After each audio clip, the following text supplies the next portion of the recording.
बिस्मिल्लाहिर्रहमानिर्रहीम। अस्सलाम वालेकुम नाज़रीन, प्रोग्राम सिटी एट 10 में मैं हूँ आपकी मेज़बान अना यूसुफ। उम्मीद है आप सब ठीक ठाक होंगे, अपना बहुत सारा ख्याल रखिए। और बच्चों के लिए ख़बर ये है, बहुत सारे लोग कल के मैसेजेस करके पूछे थे छुट्टियों में एक्सटेंशन हो रही है या नहीं हो रही।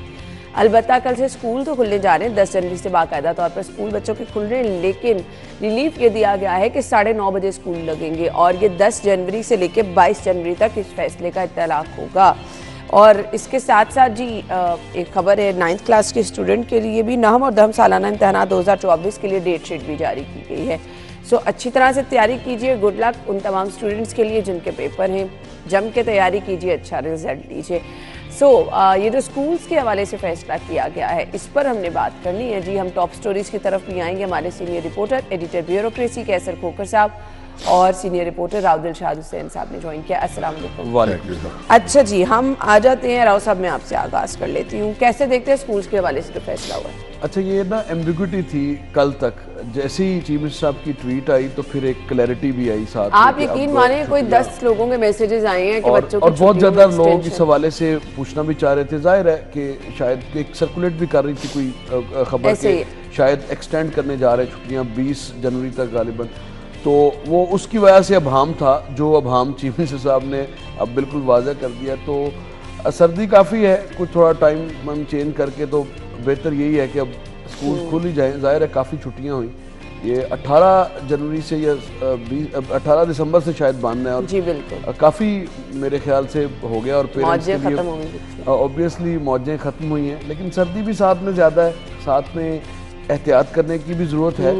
और बच्चों के लिए ख़ास तौर पर ये जो मौसम है, सर्द तरीन मौसम, जो कि जितना ही बड़ों के लिए उससे ज़्यादा कहीं ज़्यादा बच्चों के लिए बच्चों की तो आप जितनी मर्जी एहतियात कर लें, बहुत कवर अप करके जिस तरह से बच्चे जाते हैं। और स्कूल जी बच्चों ने जिन्होंने जाना है, की मजीद बंदिश जो है वो मैं नहीं समझता कि वो भी मुनासिब नहीं है। लेकिन चलें जी, स्कूल खुले हैं तो अपने बच्चों को बड़ी एहतियात के साथ ग्लव्स वगैरह पहन के, कैप्स वगैरह पहन के, मफरल दे के भेजें, ज़्यादा सारे गर्म कपड़े पहनाएं, ताकि सर्दी एक्चुअली बहुत ज़्यादा है।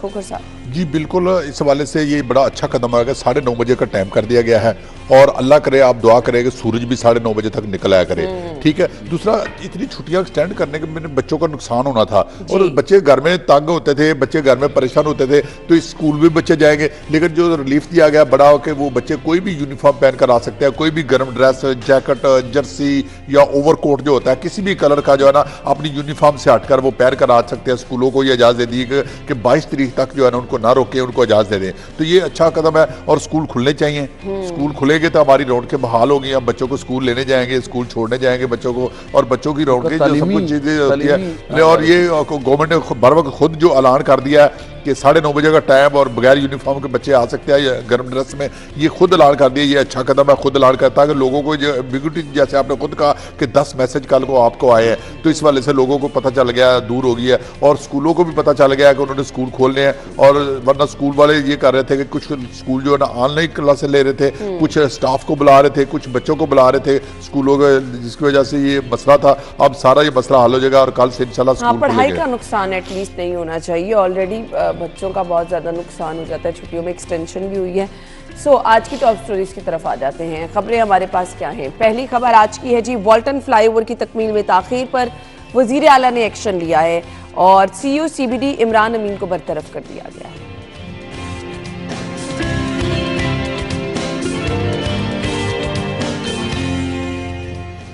गैस कंप्रेसर के खिलाफ क्रैकडाउन, 950 से ज्यादा सार्फिन के कनेक्शन मुनक़ता।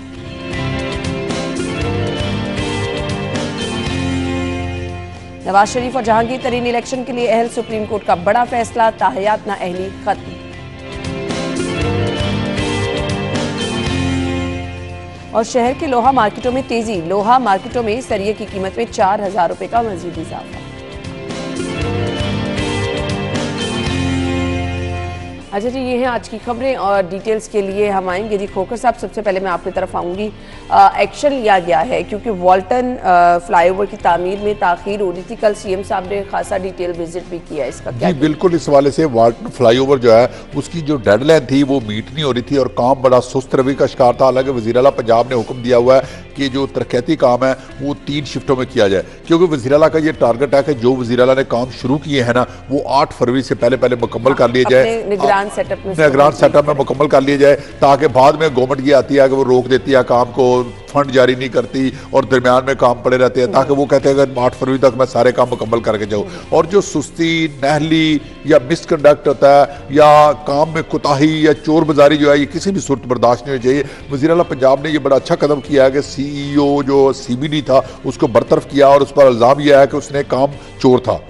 काम चोर बंदे को बर्दाश्त नहीं होना चाहिए। लेकिन काम चोर तो और भी बहुत सारे महकमों में है, सेक्रेटरी भी कई काम चोर है, पुलिस वाले कई काम चोर है, DPO, DC, कमिश्नर, इस तरह उनके खिलाफ भी वज़ीर आला को चाहिए कि वो भी एक्शन ले, ताकि जितने भी काम चोर और नहल अफसर है या जो अवाम दोस्त नहीं है, जो एंटी अवाम दोस्त है, जो काम तो चलाना है खोखर साहब। और इस तरह से अगर आप फॉलोअप लेते रहेंगे तो ये समटाइम जो है काम की रफ्तार को देखते हुए ऐसे डिसीजन लेने भी पड़ जाते हैं। राव साहब देखिए, ये CBD ना एक बड़ा इंतहाई अहमियत का हामिल प्रोजेक्ट है, जिसके लिए आपने तारीखी एयरपोर्ट को खाली करवाया। अच्छा, कल मैंने देखा काफी बड़ा प्रोजेक्ट है, उसको शिफ्ट करवाया और उसके बाद इसका अगला जो मरहला था, जो वॉल्टन के साथ इसकी कनेक्टिविटी है, उस तरफ जा रहे थे। तो चूँकि चीफ मिनिस्टर पंजाब ने जो इनिशिएटिव लिया था कि अपने टेन्योर में इसको मुकम्मल करना है, और जब चीफ मिनिस्टर पंजाब रात को 12 बजे, रात को 1 बजे, 2 बजे वो सड़कों पर नज़र आता है, तो फिर जो इदारे हैं, जो इदारों के सरबराह हैं, वो उनको क्या प्रॉब्लम है, वो क्यों मॉनिटरिंग सही तरह नहीं कर पाते और क्या वजह है, क्यों ताख़ीर होती है। तो ये वो सवालात थे जिनकी वजह से डेडलाइंस को मीट ना करना भी एक बड़ी वजह है। लेकिन उसके अलावा इमरान अमीन साहब के पास रूडा का भी इजाफी चार्ज, फिर उसके बाद CBD का चार्ज, और ये लॉन्च हुए थे पाकिस्तान तहरीक इंसाफ की गवर्नमेंट में, इन्होंने टेक ओवर किया CBD को, और उसके बाद से ये सिलसिला चलता आ रहा है। और CBD के हवाले से एक जो प्रोजेक्ट इन्होंने किया है कलमा चौक वाला, उस पर सीवरेज के काफ़ी, आपको याद है कि पहली ही बारिश में वो सब कुछ वहाँ पे इश्यूज़ हुए थे, तो वो उनको फिर बाद में एड्रेस करना पड़ा और पैसे लगाकर। अब सब कुछ आपने कर लिया, कीमती 3 लैंड है, आप CBD में जो गैर मुल्की सफारत खाने हैं उनको आप राग़ब कर रहे हैं, उनको सरमायाकारी के लिए आप ये रिक्वेस्ट कर रहे हैं कि आप यहाँ पर आएँ। अमेरिकन कॉन्सुलेट को आपने विज़िट करवाया और 2-3 जो फ़ॉरेन यहाँ पे जो कॉन्सुलेट्स हैं उनके स्टाफ ने यहाँ पर दौरा किया और वो उन्होंने अपनी दिलचस्पी का इजहार किया यहाँ पर अपने सफारत खाने मुंतकिल करने के हवाले से, और बिलियंस ऑफ रुपीज़ की वो ट्रांजैक्शंस है। तो अब अगर जो प्रोजेक्ट है, इंफ्रास्ट्रक्चर के प्रोजेक्ट हैं, वही CBD नहीं करेगा, टाइमली नहीं करेगा, तो कौन यहाँ पर आके, तो ये आप उसको डाउनटाउन बनाने जा रहे हैं, आप यहाँ पर हाई राइज बिल्डिंग से कॉन्सेप्ट लेके आ रहे हैं, आप यहाँ पे लोगों को कह रहे हैं, रोड शोज कर रहे हैं, पाकिस्तान का जो गरीब आवाम का पैसा खर्च करके ये दौरे कर रहे हैं इतने ज़्यादा, रूडा भी और ये जो CBD है, तो उसके मुकाबले में मिल क्या रहा है? मिल क्या ये रहा है कि जो आपने डेडलाइन तय की थी उसी के मुताबिक काम नहीं हो रहा। तो फिर ऐसी सूरत हाल में तो बरतरफी भी कम है, इनसे जो पर्क्स एंड प्रिविलेजेस इन्होंने एंजॉय किए हैं वो भी इनसे वापस लेने चाहिए।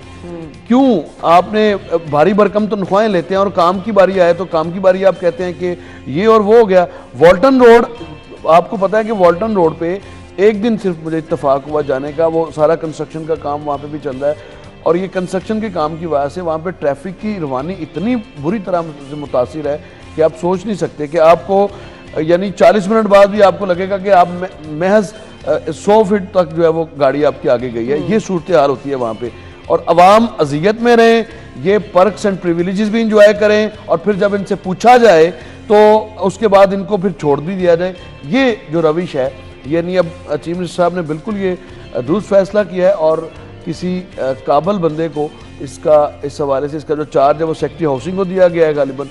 तो अब उनका इम्तिहान है, जो जितना भी अब टाइम है इंटरिम गवर्नमेंट का, उसमें एटलीस्ट जो काम आपने शुरू किए हैं वो तो पाया तकमील को पहुंचे। प्रायोरिटी भी यही है कि कामों को पाया तकमील तक पहुंचाया जाए। अच्छा जी, हमने ब्रेक की तरफ जाना है, उससे पहले कैंसर के मरीज, क्योंकि अद्वियात बहुत एक ये अहम मरहला होता है, तो सहूलत बहाल कर दी गई है। मनावा अस्पताल में रवां माह खुलेगा कैंसर अस्पताल में कीमोथेरेपी और सर्जरी की जाएगी। अस्पताल के कैंसर वार्ड को भी मनामा अस्पताल में मुंतकिल करने पर गौर किया जा रहा है। कैसे देखते हैं इस फैसले को? जी बिल्कुल, ये कैंसर का जो इलाज है ये बड़ा महंगा इलाज है और आम बंदा ये इलाज अफोर्ड नहीं कर सकता।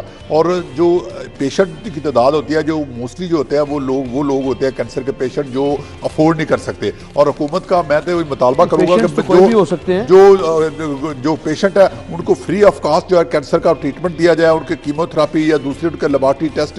मुझे लंबी लाइनें और इतना लंबा टाइम दिया जाता है, खुदा ना खास्ता कि अगर रेडिएशन है, कीमोथेरेपी है तो उसके लिए महीनों का टाइम दिया जाता है। जी बिल्कुल, वो टाइम भी रिड्यूस किया जाए और मनामा अस्पताल को फाइनल किया जाए और उस अस्पताल में गरीब का इलाज जो है ना वो मुफ्त किया जाए। अच्छा, ये सॉरी खोखर साहब आपकी इजाज़त से ऐड कर दूं इसमें, ये अस्पताल बना था मनामा में और इसको बनाने का मकसद वही पैटर्न था जैसे सब्जादार, समनाबाद, काना या जो शादरा में जिस तरह से हॉस्पिटल, छोटे हॉस्पिटल 300 बेड के, इसकी मुझे एग्जैक्ट तादाद तो नहीं पता, लेकिन इसकी इनाग्रेशन पे भी जब इसका फीता काटा था शहबाज शरीफ ने, इसकी बुनियाद रखी थी, तब भी मैंने कवर किया। जब इसको खोला गया, जिसको फंक्शनल किया गया, तब भी। और अब चूँकि चीफ मिनिस्टर साहब ने इसको बाकायदा एक कैंसर का हॉस्पिटल डिक्लेयर किया है, तो इसमें अच्छी जो खबर है कैंसर के पेशेंट्स के लिए वो ये है कि 7,000 मरीजों की जो बंद अद्वियात थी वो 4 अरब की लागत से अब मुफ्त अद्वियात की फराहमी का भी सिलसिला शुरू हुआ है। और जो मुस्तहिक पेशेंट्स हैं उनके लिए ये किसी नेमत से कम नहीं है।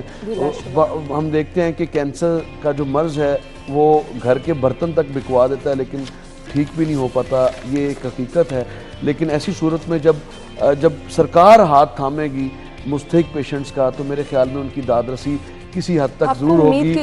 उनकी एग्जैक्टली उम्मीद की किरण है। और इस पैटर्न को आपको कम से कम डिवीजनल लेवल पे, सरकारी जो कैंसर के अस्पताल हैं डिवीजनल लेवल पे ज़रूर होने चाहिए, ताकि अगर आप भारत के सिर्फ दिल्ली को, जो दिल्ली प्रोविंस है उसी को ही अगर आप गूगल करके देखेंगे तो आपको वहाँ पर दर्जनों कैंसर के हॉस्पिटल्स मिलेंगे। और यही वजह है कि ना सिर्फ कैंसर बल्कि इसके साथ साथ लिवर और जो किडनी ट्रांसप्लांट के हवाले से बहुत ज़्यादा जो पेशेंट्स पाकिस्तान से भी वहाँ जाते हैं, फिर दुनिया से भी वहाँ पर आते हैं। तो यही वजह है कि वहाँ पर तिब्बी सहूलियात के हवाले से जो तिब्बी सहूलियात ज़्यादा हैं। तो मेडिकल को मैं एक बात करता होता हूँ, आपने ब्रेक भी लेनी है। मेडिकल को पाकिस्तान के लिए बेहतरीन मौका है कि मेडिकल के शोबे में इन्वेस्ट करके मेडिकल टूरिज़्म को प्रमोट किया जा सकता है। अगर आपने अक्सर सुना होगा कि बहुत सारे लोग जो बाल लगवाने के लिए तुर्की जाते हैं, इसी तरह से आपके पास PIC transplant, liver transplant, kidney transplant और ये कैंसर के पेशेंट्स के हवाले से अगर आप ये कर लें तो सस्ते इलाज के लिए बहुत सारे लोग बहुत सारे मुल्कों के से लोग इधर जो है वो आएंगे और ये मेडिकल टूरिज्म के जिम्मे में और अल्टीमेटली आपके मुल्क को फायदा होगा। जहां तक रह गई कैंसर पेशेंट की बात, ये बहुत अच्छा इकदाम उठाया गया है। हम ब्रेक लेंगे, ब्रेक के बाद अगली खबर की तरफ आएंगे, हमारे साथ ही रहिएगा।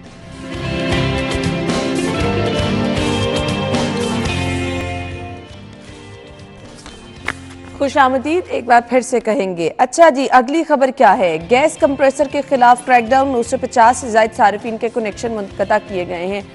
इस कदर लोग परेशान हैं। एक तो महंगाई इतनी ज़्यादा है कि बाहर की रोटियां, नान आप अफोर्ड नहीं कर सकते हैं। 3 टाइम जिन लोगों ने खाना खाना है इतना मुश्किल हुआ है।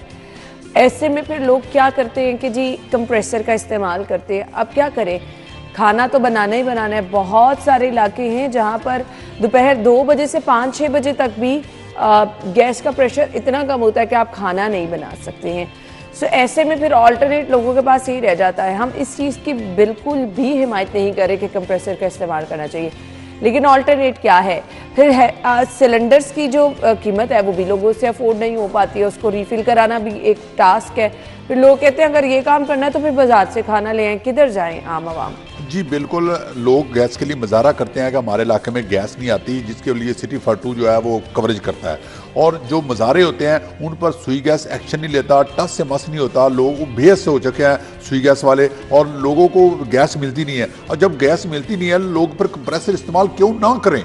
लोग जरूर करें कंप्रेसर इस्तेमाल, और गवर्नमेंट को इसके पॉलिसी बनानी चाहिए कि कंप्रेसर की बकायदा तौर पर लोगों को इजाजत दे देनी चाहिए, क्योंकि जब गैस नहीं आएगी तो फिर कंप्रेसर तो लोग इस्तेमाल करेंगे। तो कंप्रेसर इस्तेमाल करना कोई जुर्म नहीं है, कोई जुर्म नहीं है, कंप्रेसर इस्तेमाल करना कोई जुर्म नहीं है, क्योंकि वो मीटर के थ्रू बिजली आती है, गैस आती है और उसका बिल शामिल होता है। वो जुर्म नहीं है, वो कुंडा लगाना, जिस तरह बिजली कुंडा लगाना नहीं है, वो कुंडा नहीं लगाते। मैंने तो खुद स्टार्ट में कहा कि सब लोगों ने लगाए हुए, किसने नहीं लगाया हुआ कंप्रेसर? आपने कंप्रेसर अपने घर में नहीं लगाया? नहीं, बिल्कुल नहीं लगाया। लगाया हुआ आपने कंप्रेसर? नहीं लगाया हुआ है। आप पे जा रहे हैं, अभी मेरे साथ चले। इल्जाम मत लगाएं आप। फिर आप गैस कैसे आपके घर में? आपके घर में गैस कैसे? अरे आप इल्जाम कैसे लगा सकते हैं? आप मेरे घर आए, आपने देखा? इसका मतलब आपके घर में फिर गैस नहीं आती? आती है, रात के टाइम आती है। रात के आते, दिन को क्या करते हैं? चूल्हे कैसे जलाते हैं? कमरे कैसे गर्म करते हैं? खाना कैसे पकाते हैं? बच्चों का दूध कैसे गर्म करते हैं? सारा दिन गैस की जरूरत होती है। माइक्रोवेव ओवन का इस्तेमाल कर लेते, क्या करें? नहीं, इतना ये बात बिल्कुल गलत है। और सी गैस वालों को कंप्रेसर के खिलाफ कोई कैंपेन नहीं करनी चाहिए, बल्कि लोगों को गैस इंश्योर करना चाहिए। जब गैस दे, मिलेगी लोगों को गैस, फिर लोग कंप्रेसर इस्तेमाल करें तो फिर एक्शन ले। जब गैस नहीं देता तो फिर क्या? मैं आपकी बात से एग्री करती हूँ। मेरे ऊपर बेटा वजह इल्जाम लगा दिया, मेरे घर कंप्रेसर टीम मेरे घर पहुंची और छापा मारने। तो आप खुश हो जाना। मैं वैसे बिल्कुल भी कंप्रेसर के हक में नहीं हूँ, ये नुकसानदेह भी है, इसका इस्तेमाल नहीं होना चाहिए। इसमें ना वो जो नुकसान की आप बात कर रही है ना, तो अक्सर वाकयात भी हुए हैं, मैंने सुनी है। और ये बड़ा सेंसिटिव एरिया राव साहब की भी होता ना, जिधर कहीं एक दो घरों में कंप्रेसर लगा, पूरे इलाके की गैस ही नहीं आती है। पूरे 2 4 6 घरों की वैसे भी गैस नहीं आती। और ये अब तो ये वैसे खोकर साहब इस बात से मैं इत्तेफाक करता हूँ कि हर दूसरे घर में ये इस्तेमाल हो रहा है। तो मैं वैसे ज़ाती तौर पे इसकी हौसला शिकनी करता हूँ कि इस इक़दाम से आपने अगर कंप्रेसर लगाया तो साथ वाले घर को आपसे अगर ज़्यादा ज़रूरत है गैस की, तो उनका क्या कसूर है? लेकिन मुझे अगर वो कंप्रेसर नहीं लगा सके या तो उनका क्या कसूर है? अगर मैं अगर अपने घर में ये इस्तेमाल कर रहा हूँ तो साथ वाले घर में अगर गैस नहीं आ रही, तो ये असल में बिल्कुल हमने ये सोचना भी छोड़ दिया है कि किससे मैं घर में सिलेंडर भरवाते हैं, एक्स्ट्रा एक सिलेंडर रखा हुआ है, उसी से काम चलाते हैं। और मुझे इत्तेफाक इस तरह से हुआ कि एक मेरे जानने वाले, उनका कंप्रेसर उतरा और 6 माह उनका जो मीटर है वो नहीं लग सका था। तो ये बाद की ख्वारी से बचने बेहतर है कि आप थोड़ा अगर आप अपने बर्दाश्त कर लें, या जो एक टाइम फ्रेम है, यानी 9 बजे तक आपको सुबह 6 से 9 बजे तक गैस की जो फराहमी है वो रहती है, उसी दौरान आप अपना जो ब्रेकफास्ट है वो रेडी करें। और फिर 12 से कुछ 3-4 बजे तक भी गैस है, फिर उसके बाद 7-6 बजे के बाद भी है। तो आप अपने आप को क्यों नहीं उस धारे में लाते? अब खोकर साहब की इस बात में वज़न है कि आप गैस की फराहमी को यकीनी बनाएं। जब गैस के हवाले से दोनों जो हमारी जो सदर्न कंपनी है या नॉर्दर्न कंपनी है, गैस के हवाले से दोनों ही इतनी नाअहल हैं कि जो नई एक्सप्लोरेशन करनी थी वो नहीं की, और उसके बाद जो LNG के हवाले से 17 ईयर्स का जो कॉन्ट्रैक्ट किया था शायद खकान अब्बासी की मिनिस्ट्री ने और मुस्लिम लीग नून के दौर में, और वो आके हमने देखा कि उस पर बहुत सारे सवालात उठे, नैब में वो केसेस गए, पकड़ दकड़ हुई, लेकिन उसमें निकला कुछ भी नहीं। और ये है वो अलमिया कि हम कौमी सतह पर भी अगर कोई प्रोजेक्ट जिससे कि फ़ायदा होना होता है, कतर के साथ आपने सबसे कम रेट लोएस्ट बिड पे आपने 17 ईयर्स के लिए जो कॉन्ट्रैक्ट किया था वो उसको देख लें, और उसके बाद आपने कई गुना महंगी गैस खरीदी है, आपने उस कॉन्ट्रैक्ट को ब्रेक किया। उसके बाद फिर LNG पर ये आपके सिस्टम में आनी थी, आपको महंगी तो मिली थी लेकिन उसकी फराहमी जारी रहनी थी आपको। तो उस सारे प्रोसीजर को हमने सियासत की नज़र किया, एक से एक बढ़ के सुबह दोपहर शाम प्रेस कॉन्फ्रेंसेस देखी। अब ये वो मुहर्रकात हैं जो जिम्मेदार हैं आज गैस के बुरहान के हवाले से। नई एक्सप्लोरेशन आपने की कोई नहीं, और जो आपने एक कॉन्ट्रैक्ट किया था कतर के साथ LNG खरीदारी का, उसको आपने इतना मुतनाज़े बनाया कि उसके बाद ना कोई नया टर्मिनल लगा सके 3-4 साल में, और फिर आज गैस का रोना ना रोए तो और क्या करें। तो उसके बाद जब आपको पता है कि आपके साथ सितम ज़रीफ़ी ये है कि हमने गैस को गाड़ियों के सिलेंडरों में, गाड़ियाँ चलाने में सारी गैस जो है वो मुल्क की ज़ाया की है। ये तो वो जिम्मेदार है ना जिन्होंने ये तमाम डिसीजन लिए, और आज हम कहाँ पर खड़े हैं। सस्ती एनर्जी के चक्कर में कि गाड़ियाँ चल जाएं, उस पर चूल्हे चाहे बुझे रहे, इंडस्ट्री चाहे बंद हो जाए। आज इंडस्ट्री भी सफ़र कर रही है गैस की अदम फराहमी के बाइस। आज घरों में रोना पीटना पड़ा हुआ है, नाश्ता नहीं बन पाता, गैस जो LPG है जो खरीद कर बनाने पड़ती है वो इतनी महंगी है, और उसके बाद कौन वो जो है वो तीसरे दिन सिलेंडर उठाए और जहां तक है कि कंप्रेसर वाली बात पे आ जाए, 950 सार्फिन के कनेक्शन काटे गए हैं। ये कनेक्शन काट देना वो फिर अच्छी बात है ना, कनेक्शन होगा ना हो, उनको टेंशन रहेगी। इसमें मैं ये बात कर चुका हूं कि जो एक टाइम दिया गया गैस की फराहमी का, उसी में आप अपने आप को एडजस्ट करें तो शायद आपको नई जरूरत आएगी। कंप्रेसर की जरूरत इसी वजह से पड़ती है। अच्छा, मैं आपकी इस बात से अपनी आदत को बदलने के लिए साहब, ये आप जो बड़े आराम से कह रहे हैं ना कि जो टाइम दिया गया, उस टाइम में भी कई घरों में गैस आती नहीं है। हम अपनी आदत को बदलने के लिए तैयार नहीं है। हमारी अपनी फैमिली के लोग पूछते हैं ना कि ये वाला तो टाइम है, इसमें तो टाइम बताया गया गैस आने का, लेकिन खोखर साहब ਤੁਹਾਡੇ हाल से भेज रहे हैं ना गैस। नहीं जी, मेरे घर जब मर्जी कोई आकर चेक कर सकता है, कंप्रेसर का इस्तेमाल बिल्कुल नहीं होता और कभी नहीं होता। ये इल्जाम लगाया गया मेरे ऊपर। ब्रेक के बाद आपको ज्वाइन करेंगे।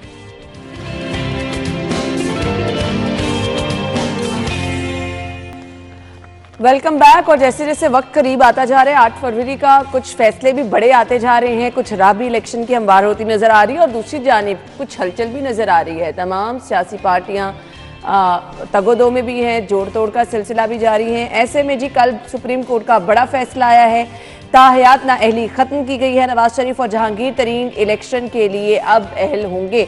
इस फैसले के बाद नून लीग ने अच्छा खासा जश्न मनाया। राव साहब देखिए ना, बड़ा ये एक नून लीग के लिए ऑब्वियसली बहुत बड़ी डेवलपमेंट है, और ख़ास तौर पर जहांगीर तरीन साहब के लिए भी, दोनों बड़े इसमें जो सियासी प्लेयर है वो मुस्तफ़ीद हुए बराह रास्त।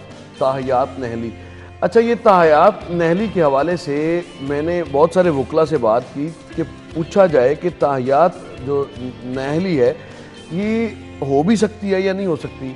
तो इसका जो काउंटर आर्गूमेंट आता था वो ये आता था कि अगर खुदा ना खास्ता मुझसे, आपसे या खोखर साहब से कोई मर्डर होता है, हमें सज़ा होती है, यानी कुछ सज़ा होती है, उम्र कैद, लेट्स सपोज उम्र कैद 25 साल हुई, उसके बाद आके उसके 5 साल बाद आके एक जो कातिल है वो इलेक्शन लड़ सकता है। एक राहजन जो है उसको सज़ा होती है डकैती की ज़िम्रे में, सज़ा होने के बाद वो आता है और 5 साल बाद वो भी इलेक्शन लड़ लेता है। तो एक पॉलिटिशियन जिसने सर्व किया हुआ है और उसके लिए ये ऑप्शन है, उसको ताहयात आपने नाअहल कर दिया। तो ये फैसला जो था उस वक्त भी सही नहीं था, और इसमें अब सारी जो पॉलिटिकल लीडरशिप नहीं, मैं इनको कहता पॉलिटिकल एलीट है सारी, ये सारी इससे अब इस फैसले से मुस्तफ़ीद होगी। उसमें नवाज शरीफ साहब, उसमें जहांगीर तरीन साहब, या अगर कल को किसी ने ताहयात होना भी है तो वो भी जो वो इससे मुस्तफ़ीद होगा, और बानी चेयरमैन PTI इमरान खान भी इससे मुस्तफ़ीद होंगे कि अब वो ताहयात नाअहल जो है वो नहीं रह सकते। उनकी मुद्दत 5 साल है मैक्सिमम। 5 साल की जो नाअहली की मुद्दत है वो यूसुफ रज़ा गिलानी साहब ने बर्दाश्त की है, दानियाल अजीज़ ने, तलाल चौधरी ने, निहाल हाशमी ने, और इसके अलावा बहुत सारे लोग हैं। और ये एक लूट सेल लगी हुई थी उस वक्त तो खैर नाअहल करने की, और ये प्रीवियस इलेक्शन से बिल्कुल पहले के ये वाक़या था। जिस तरह से अभी इलेक्शन होना है तो अब जबकि हम बात करें तो इससे पहले था। अब बात ये है कि आपने पॉलिटिशियंस के लिए रास्ता तो हमवार कर दिया, लेकिन जो सियासी माहौल है वो सियासी माहौल अभी तक उस तरह से नहीं बना कि इलेक्शन का मोमेंटम होता है, इलेक्शन कैंपेन्स शुरू होती हैं, वो अभी तक सॉरी टू से उसमें कोई अभी तक जान नहीं पड़ी पॉलिटिकल कैंपेन्स में किसी पार्टी के भी। कोई भी पार्टी अभी तक, या तो मौसम सर्द है, हाँ, और ये आप कह सकते हैं, ये एक बड़ी वजह हो सकती है, या फिर इसमें अभी तक सियासी जमातों को शायद वो यकीन नहीं हुआ, जिससे जैसे हमसे भी बाहर निकले तो हर दूसरा तीसरा बंदा पूछता है इलेक्शन हो रहे हैं, हाँ। तो शायद इनको भी ये लग रहा है कि शायद इलेक्शन का जो वो इलेक्शन होने का जो टाइम है वो 8 फरवरी नहीं है, या अप्रैल में, या इससे बाद आगे भी जाएंगे। तो बहरहाल एक दफ़ा इलेक्शंस का होना जो है वो नागजीर है, ये मुल्क के फ़ायदे में है। हालांकि माजी में अगर डिलीवरेंस का लेवल देखें तो वो हौसला अफजा नहीं है। हमारे लोगों की हालत नहीं बदली, हमारे सियासतदानों की हालत जरूर बदली है। जिन MPs को हमने मोटरसाइकिलों पे देखा हुआ है वो आज V8 गाड़ियों में हैं, लेकिन जिन लोगों को हमने अच्छे खासे कारोबारी लोग थे वो आज बेचारे मुंह छुपाते फिर रहे हैं और अपने हालात की वजह से बहुत तंग हैं, क्योंकि डिलीवर नहीं किया। और गरीबों की तादाद में मुसलसल इजाफा हो रहा है इस मुल्क में। अगर पॉलिटिकल लीडरशिप होती तो फिर गरीबों की तादाद में कमी होती, फिर गरीबों के लिए सहूलियात होती। एक साल में पंजाब की निगरान हुकूमत ने जिस तरह से डिलीवर किया है और अवामी फलाही मंसूबों को तकमील की जानिब पहुंचाया है, पैसे बचाए हैं कौम के, और इसी तरह छोटे साइज का काबीना का छोटा साइज रख के 7 वुज़रा के साथ अगर गवर्नेंस हो सकती है, तो क्या पॉलिटिकल जो एलीट है हमारी जब ये पावर में आती है तो क्या ये 10 वुज़रा के साथ काम नहीं कर सकते? बिल्कुल ऐसे और ही। ये जो 60-60 70-70 के जहाज और फिर जो बच जाए उसको मुआवने खुसूसी का एक नया जो ट्रेंड है ये जो वो आया है। सुप्रीम कोर्ट ने जो फैसला किया है कि नवाज शरीफ को नहल खत्म कर दिया है, तो ये एक तरफ तो नहल ही खत्म की है, दूसरी तरफ जो पीटीए का लीडर है वो जेल में है। उस हवाले से भी अदालत को फैसला करना चाहिए कि उसको इलेक्शन लड़ने का हक है या नहीं है, उसके हवाले से भी एक फैसला आना चाहिए ताकि अवाम का जो माइंड सेट है वो क्लियर हो सके और अदालत का जो फैसला है उसको फिर हर कोई माने। बिल्कुल ऐसे। अच्छा, दूसरी जानिब जी, जियाले भी डिजिटल और सोशल मीडिया पर भरपूर जंग के लिए तैयार हैं। डिजिटल और ये प्लेटफॉर्म जो है, इसका इस्तेमाल, सोशल मीडिया का इस्तेमाल बहुत मौसर एक हथियार बन चुका है। बड़ी मेरे ख्याल से वो जो कैंपेन आप इन हाउस करते हैं, जो आप बड़े बड़े वो जलसे जुलूस करते हैं, उसके वाला रिजल्ट आप सोशल मीडिया पर भी ले सकते हैं और फौरी आपको रिजल्ट पता भी चल जी बिल्कुल। ये आजकल असल में दौर जो है वो सोशल मीडिया का आ गया। हर किसी के पास जो है ना टीवी नहीं होता, लेकिन हर किसी के हाथ में मोबाइल जरूर होता है और मोबाइल के ऊपर ही सारा वो असल खबर जो आजकल वो ब्रेक होती है वो तो ट्वीट पर असल खबर से मैं तो इत्तेफाक नहीं करता, असल खबर नहीं है। असल खबर जो है ट्वीट पर ब्रेक हो रही होती है और वो जो भी होता है सोशल मीडिया पर वो चीजें आ जाती हैं जो टीवी चैनल या अखबारात नहीं दे सकते, क्योंकि अखबारात और टीवी चैनल की एक लिमिटेशन है खबर देने के हवाले से। लेकिन वो जो सोशल मीडिया है वो खुलकर अपना इजहार भी कर लेते हैं और अपनी आवाम की जो राय है या आवाम का जो गुबार है वो खुलकर सामने आ जाता है। और जिसका चैनल का या जिस सियासी जमात का सोशल मीडिया मजबूत है वो इसका मतलब है कि वो काफी जमात जो है एक्टिव है और काफी उसका वोट बैंक सोशल मीडिया मजबूत ही था तो 9 मई हुआ ना। 9 मई जैसे वाकयात भी इसी वजह से हुए ना। बोहतान तराशी का दौर, गालम गलूच का दौर इसीलिए आया ना, पगड़ियां उछालने का दौर इसी वजह से आया ना कि हमने कोई लिहाज ही नहीं किया। हमने सोशल मीडिया को अगर आप पॉजिटिवली इसको यूज करें, मैं भी यही कहने लगी थी कि पॉजिटिव इस्तेमाल होना चाहिए। बिल्कुल कोई हर्ज नहीं है। झूठ, बोहतान जो आपने डॉक्टर्ड वीडियोस हैं वो क्या है, वो फिर इसका पॉजिटिव इस्तेमाल तो नहीं है। पॉजिटिव इस्तेमाल किया जाए बिलाशुबा ये एक बड़ी ताकत है, लेकिन इसको इल्ज़ाम तराशी के लिए, बोहतान तराशी के लिए आपने इस्तेमाल करना है। याद रखें कि आज अगर मैं किसी पर बोहतान तराशी कर रहा हूँ तो मेरी डेथ होती है तो उसके बाद भी वो बोहतान तराशी उस प्लेटफॉर्म पे रहेगी तो उसका गुनाह भी मुझे पहुंचता रहेगा। बिल्कुल ऐसे ही। तो इस चीज़ को आपने इंश्योर करना है कि ज़रूर इस्तेमाल करें। बिल्कुल ये पावर है अपनी आवाज़ हुकाम बाला तक और बेहिस हुकाम बाला तक अपनी आवाज़ पहुंचाने का बहुत ज़बरदस्त जरिया है, बहुत ज़बरदस्त प्लेटफॉर्म है डिजिटल मीडिया। लेकिन इसके साथ साथ इसमें जिम्मेदारी का भी मुजाहरा करना चाहिए। सियासी जमातों ने एक दूसरे पर, हम देखते हैं मुस्लिम लीग नून का भी, पीटीआई का भी, वो हाइब्रिड वॉर तो चल रही है, तो उसके काउंटर नैरेटिव में और बहुत सारे जर्नलिस्ट इसमें इस्तेमाल हो रहे हैं। वो पार्टीबाजी की वजह से हम देखते हैं बहुत सारे जर्नलिस्ट ने अपना जाती, और फिर जब कोई मसला होता है तो फिर पता चलता है आजादी सहाफत पे हमला है। हाँ, भाई किस बात का हमला? आप न्यूट्रल रहे ना, आप करें, आप पॉलिसीज पे, नवाज शरीफ की पॉलिसीज नहीं सही, बात करें उस पे। इमरान खान की पॉलिसीज सही नहीं है, जो करें उस पे बात। आप आसिफ अली जरदारी की पॉलिसीज का मसला आपको उसके साथ है, करें बात उस पे। लेकिन आप जो डॉक्टर्ड वीडियोस और जो ऑडियोज का जो तमाशा शुरू हुआ, उसकी ऑडियोज कहीं से उठानी, वीडियोस कहीं से उठानी और ये जोड़ के एक प्रोपेगेंडा करना, मनफी प्रोपेगेंडा करना, ये मेरा ख्याल है, ये मेरा ख्याल है पॉलिटिकल लीडरशिप को चाहिए, लीडरशिप तो नहीं सॉरी, पॉलिटिकल लीड को ये चाहिए कि वो इस पर कान धरे और अपने जो उनके कारकुनान हैं उनको कम से कम ये समझाएं इस चीज की हौसला शिकनी करनी चाहिए। आपको एक चीज का पॉजिटिव इस्तेमाल करना चाहिए ताकि उसका रिजल्ट भी आपको बेहतर मिले। ब्रेक के बाद आपको ज्वाइन करेंगे हमारे साथ में।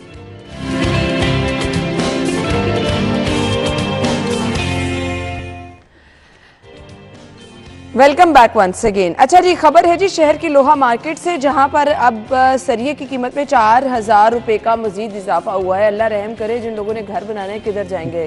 जी बिल्कुल, सरिया का कीमत भी बढ़ गई है, रेत की कीमत भी बढ़ गई है, बजरी की कीमत भी बढ़ गई है, सीमेंट की कीमत भी बढ़ गई है और लेबर भी बढ़ गई है। लाहौर में घर बनाना जो है ना, जितना प्लाट की एक कीमत होती है उससे ज्यादा तो घर बनाने की कीमत लग जाती है। लिहाजा लोगों के लिए घर बनाना जो है मुश्किल हो गया है और कंस्ट्रक्शन जो इंडस्ट्री है वो बहुत ज़्यादा महंगी हो गई है, जिसकी वजह से जो रोड सेक्टर है या बिल्डिंग सेक्टर है सरकारी, वहाँ भी रेट जो है बहुत ज़्यादा बढ़ गए हैं और कास्ट जो है ना बहुत ज़्यादा बढ़ने की वजह से हुकूमत का तरक्याती बजट जो है ना वो भी डिस्टर्ब हो रहा है और आम बंदा जो है वो भी मुतासर हो रहा है। और हुकूमत को चाहिए इस हवाले से कोई एक्शन ले, जो सरिये की आम बंदा ज्यादा मुतासर हो रहा है। हुकूमत का तरक्याती काम तो चले किसी ना किसी तरह, वो भी अवाम के पैसे ही होते हैं। ऑब्वियसली होते तो अवाम के पैसे ही हैं, लेकिन जो कंस्ट्रक्शन कॉस्ट की बात हाँ वो डबल हो जाती है। डबल नहीं हुई, माफ कीजिएगा, वो ट्रिपल हुई ऐसे ही है। है, बिल्कुल। मसलन कि अगर 5 मरले का घर आपने बनाना है किसी ऐसी सोसाइटी में जो कि बहुत ज़्यादा लेविश भी नहीं है, तो वहाँ पर भी अब 5 मरले के घर पे जो कंस्ट्रक्शन कॉस्ट आ रही है वो 80 से 90 लाख रुपए आ रही है। तो यानी कुछ अर्सा कबल जो ये कॉस्ट थी ये मैक्सिमम यानी 50 लाख रुपए अगर आप खर्च करते थे तो 5 मरले के घर पे नज़र आता था कि वाकई एक लेविश जो बंगला है वो नज़र आएगा, वो बनेगा। वहाँ पर ज़ाहिर सहूलियात और फिर कंस्ट्रक्शन मटेरियल ए क्लास। तो अभी ये मैं नॉर्मल बहुत ज़्यादा ए क्लास मटेरियल की बात नहीं कर रहा, जो ही बढ़ता जाएगा तो ये 1 करोड़ से भी क्रॉस करेगी। यानी 1 मिलियन रुपीज़ 5 मरले की कॉस्ट, 50-60 लाख रुपए का प्लॉट है, तो ये आपको तकरीबन 1.25 करोड़ में या 2 करोड़ के करीब पड़ेगा। और फिर जो नया घर है वो 2.5 से 3 करोड़। अब मुझे बताएं 5 मरले का घर और 3 मरले का घर बनाने का जो या सोसाइटियों में अगर आप देखते हैं इसका ऑब्जेक्टिव क्या है कि आम आदमी की आसान रसाई अपने घर तक, यही मकसद है इसका कि कम लागत की जो कम आमदन के जो लोग हैं उनके लिए छोटे घर 3 मरला और 5 मरला की स्कीम में सबसे ज़्यादा ये आप जो भी स्कीम ऐसी आती है वो जल्दी से घर बिक जाते हैं वहाँ पे। लेकिन अब जो कंस्ट्रक्शन कॉस्ट बढ़ी है इस पे इसका बराह रास्त इम्पैक्ट आया और बने बनाए जो घर हैं वो भी अब नहीं बिक रहे। उसकी वजह यह है कि वो कंस्ट्रक्शन कॉस्ट की वजह से वो कॉस्ट उसकी ज़्यादा हुई है। और जब एक चीज़ बनेगी 2 करोड़ की तो बनाने वाला उसको 1.25 का या 1.5 करोड़ का तो नहीं बेचेगा, उसको जाहिर है 2, 20, 25 का 2.25 करोड़ का बेचेगा। तो 2.25 करोड़ की अब जो कैपेसिटी है वो कितने लोगों की है शहर में, या मतलब अगर खरीदना पड़े अभी घर तो हालांकि अल्लाह का शुक्र है हम भी नहीं खरीद सकते। बात ये दुरुस्त है कि अपनी आमदन से ज्यादा कैसे तजावज़ किया जा सकता है और ये मुश्किल हुआ है। ये इसकी जो गवर्नमेंट को इस हवाले से ख़ास तौर पर 10,000 रुपये की 1,000 ईंट थी जो अब 20,000 रुपये से भी तजावज़ कर चुकी है अव्वल ईंट। सीमेंट जो कि 550-500 का था सिर्फ 3 साल पहले, वो 3 सालों में अब 1,300-1,400 रुपये तक एक जो बोरी है सीमेंट की 50 केजी की होती है या 40 केजी की होती है वो। और रेत की जो एक ट्रॉली जो कि बड़े आराम से 2,500 से 3,000 रुपये में मुयस्सर होती थी, अब उसकी जो कीमत है वो 10,000 तक पहुंच चुकी है। यानी ये अब ऐसा ख्वाब बन गया है जो शर्मिंदा ताबीर नहीं हो सकता। जी पहले तो ये होता था कि आप थोड़े थोड़े पैसे इकट्ठे करके, तो अब वो जब तक आप पैसे इकट्ठे करते जाएंगे हर चीज के रेट डबल ट्रिपल होते जाएंगे तो फिर आप काम नहीं कोई भी कर सकते। Thank you so much Rao साहब, खोकर साहब आपके वक्त का भी शुक्रिया। अभी ठहर जाए, मुझे क्लोजिंग करने दें। अच्छा जी नाज़रीन, हमने जाना हेडलाइंस की तरफ। हेडलाइंस के बाद हम आपको एक बार फिर से ज्वाइन करेंगे, हमारे साथ रहिए।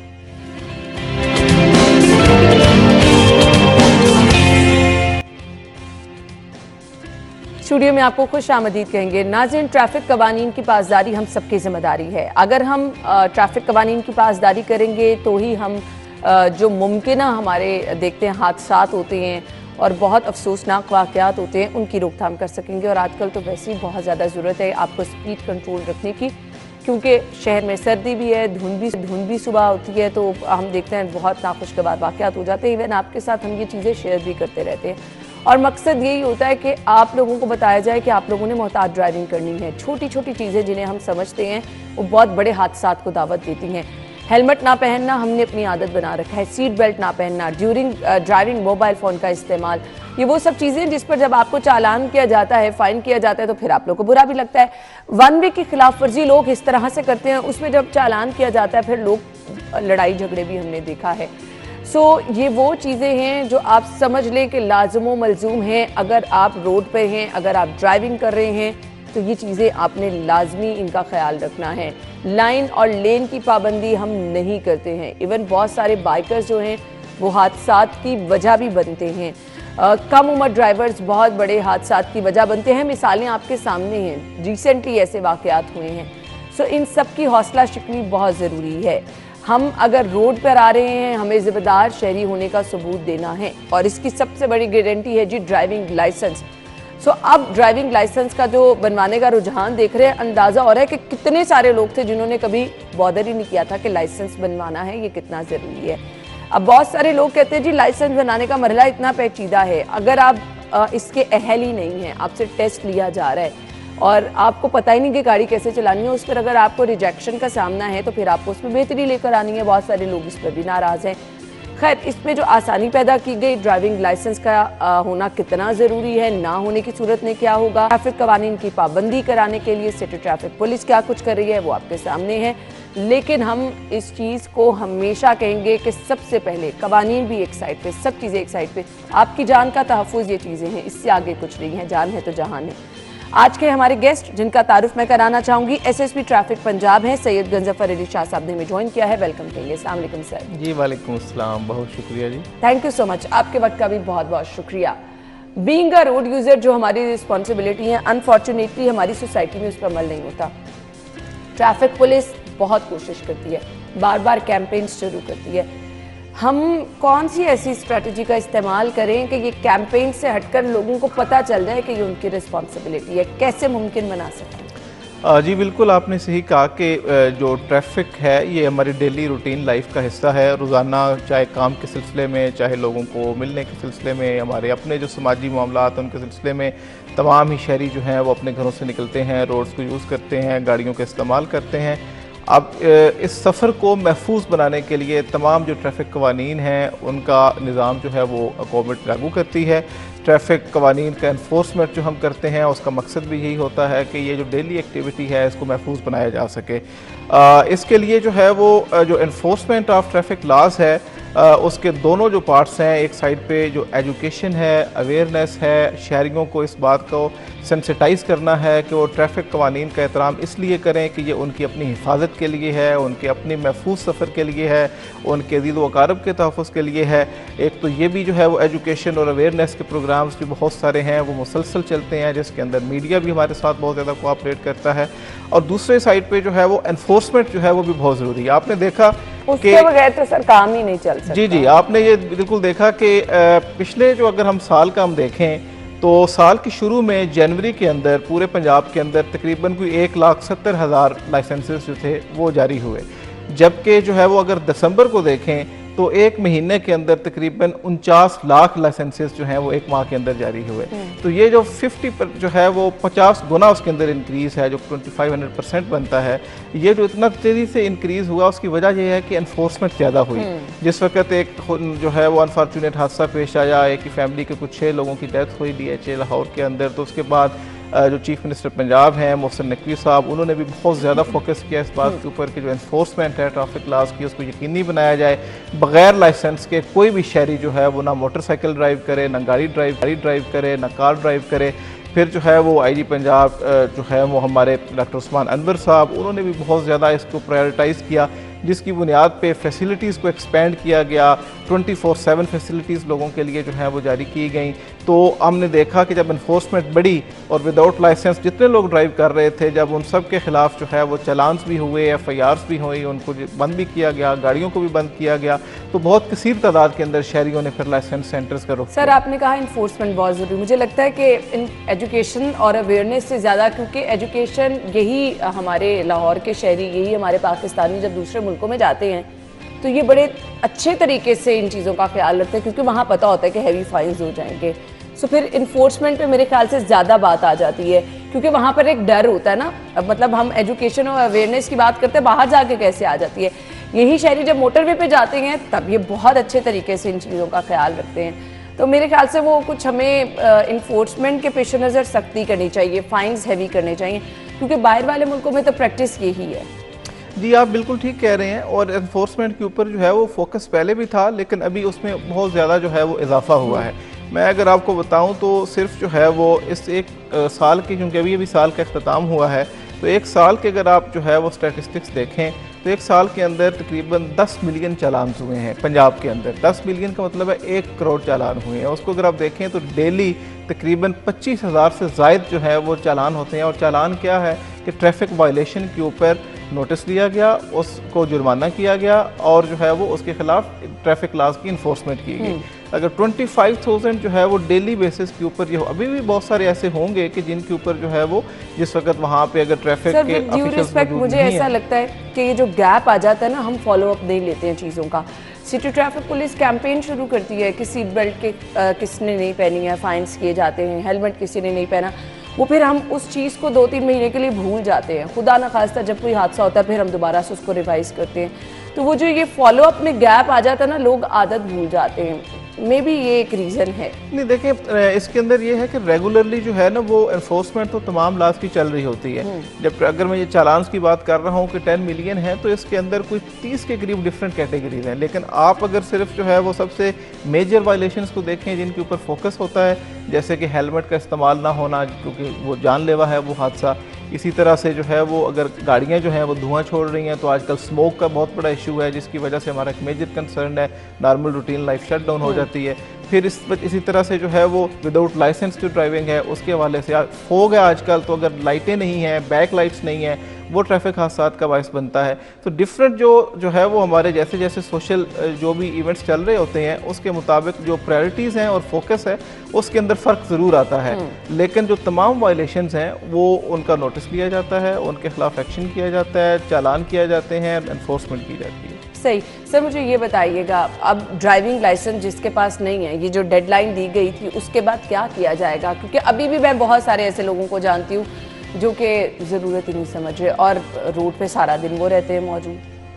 अगर तो आप ऐसे लोगों को जानती हैं तो आपको पॉइंट आउट करना चाहिए, आपको निशानदेही करनी चाहिए उसकी, ताकि पुलिस की आप हेल्प करें, शहरी जितना ज़्यादा कोऑपरेट करेंगे क्योंकि अब तो मैक्सिमम आसानी आपके लिए कर दी है, एप्लीकेशन है कि आप घर बैठे ही आप अपना लर्नर लाइसेंस बनवा सकते हैं जी। और ये देखें ये बहुत ज़्यादा जो है ना इसके अंदर एक्सपेंशन हुई है। आप ये देखें कि वो मौजूदा पुलिस लीडरशिप है उसका विजन ये है कि हमारा मकसद और काम सिर्फ इन्फोर्समेंट करना नहीं है सख्ती से, हमारा मकसद लोगों को फैसिलिटेट करना है। पब्लिक फैसिलिटेशन और कन्वीनियंस जो है वो एक प्रिंसिपल रहा है थ्रू आउट। इसके अंदर क्या किया गया कि जो अब शहरी ऐसे हैं जैसे कोई मजदूर हैं या स्टूडेंट्स हैं, वो दिन के टाइम अपने कामों में बिजी होते हैं, वो नहीं आ सकते लाइसेंसेस बनवाने के लिए, तो हमने क्या किया कि 24/7 कर दिया। वो इवनिंग की शिफ्ट भी चल रही है, रात की शिफ्ट भी चल रही है। इसी तरह से हमने संडे को भी तमाम लाइसेंस सेंटर्स को ओपन रखा। पहले जो है वो जब ये साल शुरू हुआ पिछला जनवरी 2023 के अंदर हमारे पूरे पंजाब के अंदर 49 लाइसेंस सेंटर्स थे, 49, जबकि उनको इंक्रीज़ करके दिसंबर के अंदर हम 177 पे इस वक्त ऑपरेट कर रहे हैं। यानी कि तकरीबन 4 गुना उसको हमने बढ़ाया ताकि लोगों के लिए ये फैसिलिटी ज़्यादा हो, वेटिंग लाइंस कम हो, उनका वक्त कम ज़ाया हो और वो जल्दी अपना लाइसेंस हासिल कर सकें। इसी तरह से उसकी एक्सेस को ऑनलाइन इस तरह से किया गया कि आप घर बैठे अपना लर्नर लाइसेंस बना सकते हैं। आपको पता होगा कि अगरचे ये दिसंबर में स्टार्ट हुआ है लेकिन अभी तक तकरीबन 30 लाख लोग जो हैं, 30 लाख शहरी, वो अपना जो लर्नर लाइसेंस है वो खुद हासिल कर चुके हैं। ठीक है। इसी तरह से अभी ऑनलाइन आप अपने एक्सपायर्ड लाइसेंस जो आपका बना हुआ है उसके रिन्यूअल अप्लाई कर सकते हैं। इंटरनेशनल जितने हमारे जो है ओवरसीज़ पाकिस्तानीज़ हैं वो वहाँ बैठे अप्लाई कर सकते हैं। तो ये सारी फैसिलिटीज़ को एक्सटेंड करने का मकसद ये है कि लोग जो हैं वो ट्रैफिक लॉज के साथ कंप्लाइंस को बढ़ाएं और ये कंप्लाइंस उनके अपने तहफ़्फ़ुज़ के लिए है, उनकी अपनी सेफ्टी के लिए है, ताकि वो अपने प्यारों के साथ अपनी ज़िंदगी। बिल्कुल आपने सही कहा। कुछ चीज़ें हमने देखी कि इम्प्लीमेंट की गई सिर्फ मॉडल शाहराहों पर, लाइन और लेन की पाबंदी और मार्किंग वगैरह की गई। सर हमें इस चीज़ को मेरे ख्याल से अब ज़्यादा एक्सपेंड करना चाहिए ताकि लोगों को मैक्सिमम आदत हो कि उन्होंने इन चीज़ों का ख्याल रखना है। जी, ये आपने बिल्कुल सही इशारा किया कि इसके अंदर जो है ना वो 2 इसके पहलू हैं। ट्रैफिक जो है उसकी मैनेजमेंट सिर्फ और सिर्फ जो है वो ट्रैफिक पुलिस नहीं करती या वो सिर्फ शहरी की जिम्मेदारी नहीं है। उसका एक जो तीसरा शोबा है वो ट्रैफिक की इंजीनियरिंग डिपार्टमेंट है। अब ट्रैफिक इंजीनियरिंग डिपार्टमेंट की भी बड़ी जिम्मेदारी है कि इसके अंदर वो जहाँ पे वो ये देखें कि किस तरह से जो है वो लेन्स की मार्किंग बेहतर हो।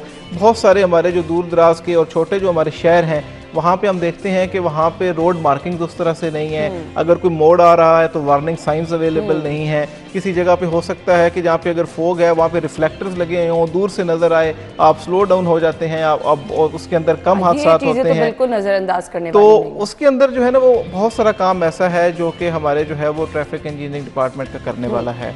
उसके अंदर आपने ये भी सही इशारा किया है कि हमें जो है वो जो लेन मार्किंग्स हैं, सिग्नल्स हैं, जो मुख्तलिफ जो है वो जगहों के ऊपर टर्न्स हैं जहाँ पे जो है वो वन वे चल रही है, इस तरह की दीगर जितनी भी रोड मार्किंग्स जहाँ जहाँ पे भी वो कम है उनको बढ़ाने की ज़रूरत है, ताकि जो शहरी हैं वो ज़्यादा बेहतर तरीके से लॉस को फॉलो कर सकें और अपने सफ़र को महफूज बना सकें। बिल्कुल सर, हम यहीं से गुफ्तगू का सिलसिला आगे बढ़ाएंगे। हम ब्रेक लेंगे, ज्वाइन करेंगे आपको ब्रेक के बाद। Stay with us.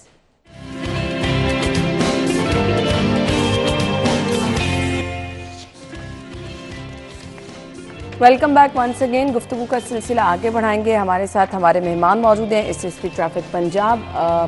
ट्रैफिक हादसा की बढ़ती हुई वजूहात, सर आपको क्या समझ लगती है कि वजूहात इसके पीछे हैं क्या? हमने इन्फोर्समेंट की भी बात कर ली, हम फाइन्स भी कर देते हैं, बावजूद इसके जो हमें रेस्क्यू से डाटा शाम के टाइम मौसूल होता है, बहुत सारे लोग इवन बाइकर्स जो हैं अब ट्रैफिक हादसा की बड़ी वजह बनते हैं और खुदा न खास्ता हेड इंजरी के इतने वाक़यात रिपोर्ट होते हैं। ट्रैफिक के हादसा जो हैं वो अमूमन उसमें 3 एक्टर्स होते हैं। सबसे पहले तो ड्राइवर है, उसकी गलती हो सकती है, सेकेंडली व्हीकल है, उसकी खराबी हो सकती है, और थर्डली रोड इंफ्रास्ट्रक्चर है कि जिसकी वजह से हादसा पेश आता है। हमारा फोकस अमूमन जो है वो सिर्फ ड्राइवर के ऊपर रहता है और हम सिर्फ ये देखते हैं जी कि ये तेज़ रफ्तारी इसकी वजह थी या उसने सही ड्राइव नहीं किया, लेकिन साथ में ये भी देखने की ज़रूरत है कि व्हीकल की फ़िटनेस जो है उसके हवाले से अब हमारे यहाँ कोई कल्चर ऐसा नहीं है कि सालाना जो है वो MOT लाजमी हो, लेकिन जब आप बाहर जाते हैं मुख्तलिफ मुल्कों में आप देखते हैं कि वहाँ पे एनुअल MOT जब तक आप नहीं करवाते, व्हीकल फिटनेस को इंश्योर नहीं करते, तब तक आप जो है वो ड्राइव नहीं कर सकते। इसी तरह जो है वो समटाइम्स हम देखते हैं कि कोई एक ऐसी जगह होती है, कोई एक ऐसी ब्रिज है, कोई पुल है, कोई रेलवे क्रॉसिंग है या कोई ऐसा टर्न है कि जहाँ पे फ्रीक्वेंटली हादसा हो रहे होते हैं। वहाँ पे मसला सिर्फ ड्राइवर की गलती नहीं है, वहाँ पे मसला रोड इंजीनियरिंग का मसला है कि वहाँ पे रोड इंजीनियरिंग को बेहतर करने की ज़रूरत है। तो बहुत सारी वजूहात हो सकती हैं जिसमें ये तीनों एक्टर्स जो हैं उनकी इन्वॉल्वमेंट हो सकती है।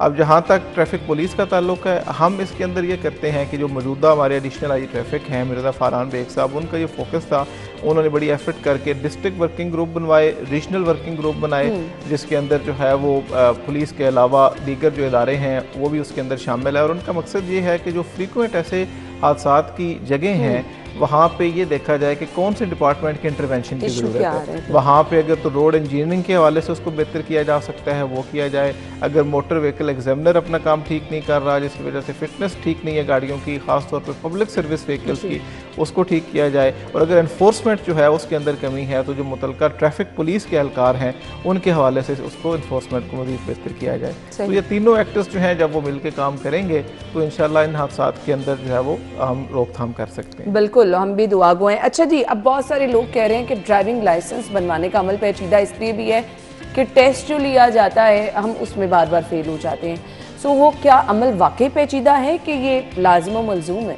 नहीं, देखें वो अमल बिल्कुल पेचीदा नहीं है। जो टेस्ट है उसके 2 हिस्से हैं। एक तो जो है वो knowledge of the traffic laws and signals जो है ये साइंस उसका होना ज़रूरी है क्योंकि उसी के ज़रिए आप ट्रैफिक को रेगुलेट करते हैं। सर माजरत, वो जो कंप्यूटर वाला सिस्टम है ना, बहुत सारे हमारे लोग ऐसे हैं जो पढ़े लिखे नहीं हैं, सो वो वहाँ पर मार खा जाते हैं बेचारे, और अगर वो ड्राइवर सही भी है ना तो वहाँ से उनका काम खराब होता है। हाँ नहीं, उसके अंदर बहुत सारी चीज़ें ऐसी हैं ई साइन टेस्ट के अंदर कि जिनका ताल्लुक सिर्फ पढ़ने से नहीं है।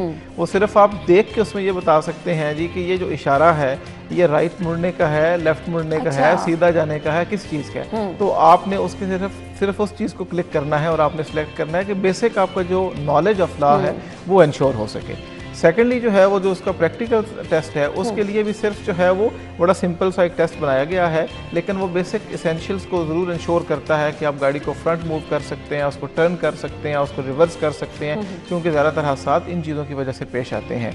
अब इसलिए जो है ना वो ये कहना कि जो है ना वो ट्रैफिक का ये जो टेस्ट है ये पेचीदा है, ये इसलिए गलत होगा क्योंकि लाइसेंस जो है वो खुद एक स्किल नहीं है कि आपके पास लाइसेंस है तो आपको ड्राइविंग की स्किल आती है। लाइसेंस बुनियादी तौर पे इस बात का सर्टिफिकेट है कि ड्राइविंग की स्किल आपको आती है और आपने एक एवेलुएटिंग जो एजेंसी है जो कि ट्रैफिक पुलिस है उससे आपने सर्टिफिकेशन ली है कि जी मुझे ये स्किल आती है। तो हम ये नहीं कह सकते कि हर बंदे को लाइसेंस जारी कर दें और उसको ड्राइविंग की स्किल ना आती हो। बिल्कुल ऐसे ठीक है, ये ज़्यादा ज़रूरी है कि उसको ड्राइविंग की स्किल आती हो और फिर उसके पास उसका एक सर्टिफिकेट हो जी कि ये लाइसेंस है जो कि मुझे इजाज़त देता है कि मुझे गाड़ी ड्राइव कर। जो लोग ड्राइविंग सीखना चाह रहे हैं सर, आई मस्ट से कि स्कूल्स की तादाद जो है ना वो भी हमें थोड़ी सी बढ़ानी होगी। सिटी ट्रैफिक पुलिस इस तरह से अगर ये स्कूल्स बढ़ जाएं तो मेरे ख्याल से लोगों के लिए भी आसानी हो जाएगी। ये बहुत ही अहम पॉइंट है जो वो आपने हाईलाइट किया। देखें हमारे जो है वो आबादी को अगर देखें तो तकरीबन जो है वो 120 मिलियन से ज़्यादा आबादी है पंजाब की।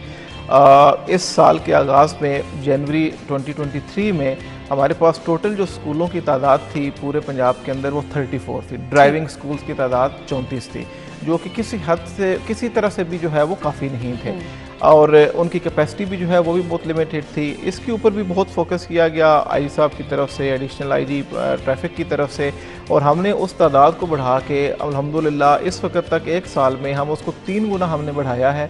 आज के दिन हमारे 111 जो ड्राइविंग स्कूल्स हैं वो ऑपरेट कर रहे हैं। उसके अंदर जो एक और चीज़ बड़ी इंटरेस्टिंग है वो ये है कि जैसे अगर सिर्फ हम लाहौर की एग्जाम्पल लेते हैं तो हमने ये देखा कि बहुत सारे ऐसे इदारे हैं कि जहाँ पे जैसे कि यूनिवर्सिटीज़ हैं, वहाँ से बच्चे और फैकल्टी के जो लोग हैं वो ड्राइविंग की ट्रेनिंग हासिल करने के लिए उनके पास टाइम नहीं है कि वो ड्राइविंग स्कूल्स के अंदर जाएं।